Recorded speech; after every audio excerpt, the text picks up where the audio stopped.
সেজদা করা যাবে না, সেজদা করা হারাম, কিন্তু অনেকে এখানে সেজদা করতেছে।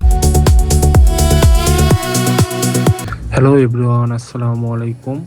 আজকে আমরা ঘুরতে যাইতেছি ফরিদপুর জেলার সদরপুর উপজেলা ঐতিহাসিক 1800 খাজা বাবার দরবার শরীফে। এখানে অবস্থিত বিখ্যাত বিশ্ব জাকের মঞ্জিল, যা বাংলাদেশের অন্যতম বৃহৎ আধ্যাত্মিক ও ধর্মীয় কেন্দ্র হিসাবে পরিচিত।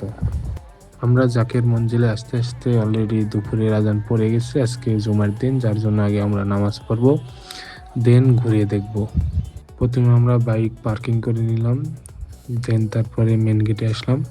মেন গেটে দেখতেছি যে অধিকাংশ লোকজনই পায়ের জুতো খুলে হাতে নিয়ে ভিতরে সুরক্ষিত জায়গায় রাখতেছে। জুতা পরে আমাদেরকে ভিতরে ঢুকতে দিবে না, যার জন্য আমরাও পায়ের জুতা খুলে নিলাম এবং ভিতরে একটা ভালো জায়গায় রেখে দিলাম।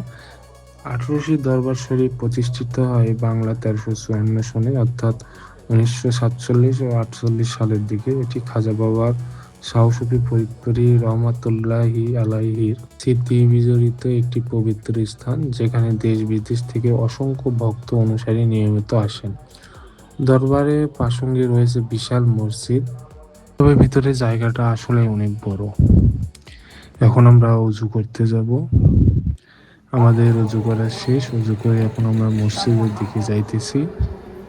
এখানে অনেক লোকজন একসাথে নামাজ পড়ে, প্রায় 2-3 হাজার লোকজন হবে। ওকে, নামাজ পড়া শেষ। নামাজ পড়ায় সব লোকজন একবারে বের হইতেছে, টিকিট কাউন্টারে যাইতেছে। খাবারের টিকিট নিতে হয় এখানে। খাবার খাইতে হলে 20 টাকা করে টিকিটের মূল্য। আমরা ভিতরে গেলাম না, ওদের সাথে অনেক কথা কাটাকাটি হইলো। কারণ হইতেছে ভিতরে যাইতে হলে হাত জোর করে যাইতে হবে এবং ফেরার পথে নাকি আবার হাত জোর করে উল্টাভাবে বেরিয়ে আসতে হবে, যার মানে ব্যাক সাইড হয়ে আসা যাবে না। যার জন্য আমরা ভিতরে ঢুকলাম না, তাদের সাথে কথা কাটাকাটি করে চলে আসলাম। কিন্তু ভিতরে এক নজরে দেখলাম যে লেখা আছে যে এখানে সেজদা করা যাবে না, সেজদা করা হারাম, কিন্তু অনেকে এখানে সেজদা করতেছে।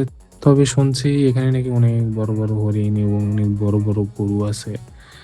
সত্যি আসলে তাই, অনেক বড় গরু এবং হরিণ রয়েছে এখানে। এখানে ঘুরে দেখার মতো কিছুই নাই, তবে জায়গাটা আসলে অনেক বড়।